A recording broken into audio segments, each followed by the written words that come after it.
Shalom Aleichem Talmidim. Recently, I've been speaking with a few formal Talmidim who called me for shilas in their kitchen, and one of them asked me, how come I don't, help us with a throwback a little bit from when we were in Yeshiva to maybe make some short videos of some shilas that you get with some of the background. I know when we call you, it's always quick. We need an answer, yes or no. My wife's waiting in the kitchen. So I said, you know what, let's see if we can do that. So I'll start with one shilah that I just received recently. The shilah was, I made a pot of a cake in a Fleishig oven. The question is, can I use the Milchig knife to cut it, even though I know that in certain cases I can't eat it with milk because it's not barnat, as we'll discuss in a minute, but can I use a Milchig knife? So Bekitzer, first of all, let's just analyze the question from a few different angles, because we're doing it sort of with the background, with the Yesodis and the Mekoides. Cold cake, me'ikar hadin, if it's a shasa atchak and not bederach kviyas, bederach ara, you could technically even use a treifa knife to cut it, as long as the knife was 100% clean. As it says in Shulchan Aruch, with kinuach and with neitza, which today cleaning is similar in certain aspects to neitza, you could even cut it with a treifa and a knife. But obviously that's not the shaila. The shaila was, can you cut it with a milchig knife? So we remember the machloikis that we learned in Shulchan Aruch, but again, not barnat. The halach is that neis and tam bar neis and tam is muter la'ochle with milchig. The mechaber says it's muter bebishlu, ba'afiyu, betzliya in all cases, and the Rama limits it to one case, to olu. But bishul and afiya and atzliya, which baking a cake in a Fleishig oven falls under that category, is also la'ochle bekutach. So the question is, what's the gedder of this cake? Is it really Fleishig? Is it only a nat barnat, which will also not allow us to eat it with milk? So the first thing is the oven has to be clean. If the oven is dirty, so then it's mamash tafshel shel basar, which according to the Ramah that we learned the Siman Peitas, you even have to wait 6 hours, according to many, if it's a tafshel shel basar. Some want to say zeya is different for tafshel shel basar, but we're not going to get into that right now. But if the oven was clean, so you're back to a regular case of not barnat. Not barnat ba'afiyah is also la'ochle bekutach. Why is it not barnat? L'chayre, if you're putting in a cake, it's not touching the walls. There's no tam technically coming from the walls into the cake. It shouldn't even be a nat barnat.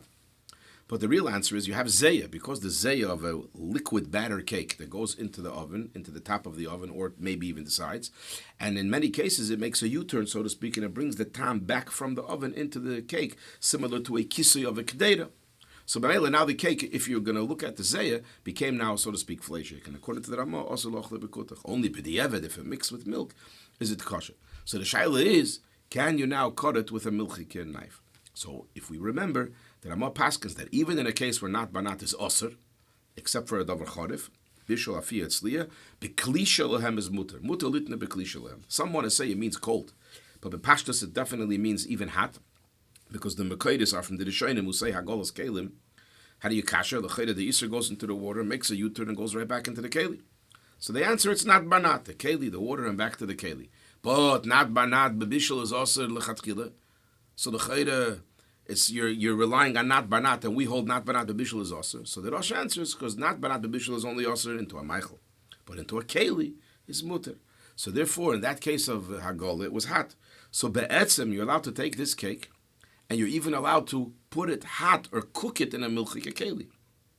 So b'meila, the psak is that not barnat, even though it's taka also lochle bekutach, or beklisha lehem, is indeed muter.